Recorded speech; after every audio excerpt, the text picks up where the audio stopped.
কালকে অপ্রত্যাশিতভাবে আমি কতগুলো গাছ গিফট পেলাম। যার থেকে গিফট পেয়েছি তাকে কোনো দিন দেখিনি, কথাও হয়নি। একজনের কাছে মারফত তার কাছে গাছ চেয়েছিলাম, তো সেগুলো পাঠিয়ে দিয়েছে। একটা ওই যে মানি প্লান্ট,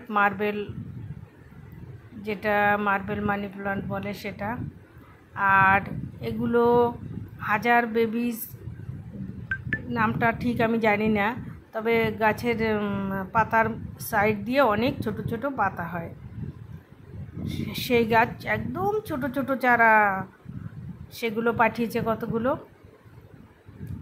আর নানান রঙের, এগুলো খুব ভালো ভ্যারাইটির পুর্তলিকা পাঠিয়েছে। নানা রঙটাও যেমনি সুন্দর, এই ফুলগুলো নাকি অনেক বড় বড় হয়।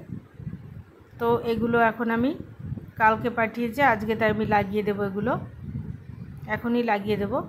আর একটা কুঞ্চিলতা গাছ পাঠিয়েছে, তো ছোট টব নিয়েছি, এক টবের মধ্যেই ওই বেবি গাছগুলো লাগিয়ে দেব, আর একটাই পুর্তলিকা লাগাবো। তো গোড়াগুলো তো ভালো বোঝাই যাচ্ছে না, খুব সাবধানে একটা টবের মধ্যে লাগিয়ে দিচ্ছি, তারপরে একটু বড় হলে তুলে তারপর লাগাবো।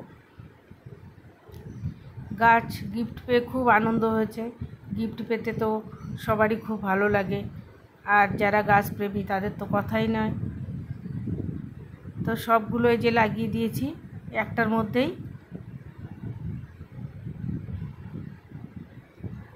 আর পুর্তলিকাগুলোও লাগিয়ে দিচ্ছি। মাটি আর কম্পোজ মিশিয়ে, মাটি আর গোবর সার মিশিয়েছি, মাটি ছিল রেডি করা, সেই মাটি দিয়েই লাগিয়ে দিয়েছি। তো এই গাছগুলো তো বৃষ্টির জলে মনে হয় নষ্ট হয়ে যাবে, এই গাছের পরিচর্যাও আমি তেমন জানি না, তবুও আমি যেখানে বৃষ্টি না লাগে সেখানেই রাখবো। আর পুর্তলিকা তো লাগিয়ে ওটা রোদেই রেখে দেব। কম্পোজ আর এই গোবর সার আর মাটি যেহেতু মিশিয়ে লাগানো আছে, আপাতত এইভাবেই থাকবে। গাছ বেঁচে গেলে, অনেক বড় লম্বা হলে, তখন এগুলোকে কেটে আবার অন্য টবে লাগিয়ে নিতে পারবো। আর মানি প্লান্ট ওটা জলে দিয়ে দেবো আপাতত, যেহেতু কোনো শিকড় নেই ওর মধ্যে, তো জলে শিকড় হলে তারপরে ওটাকে মাটিতে লাগিয়ে দেব।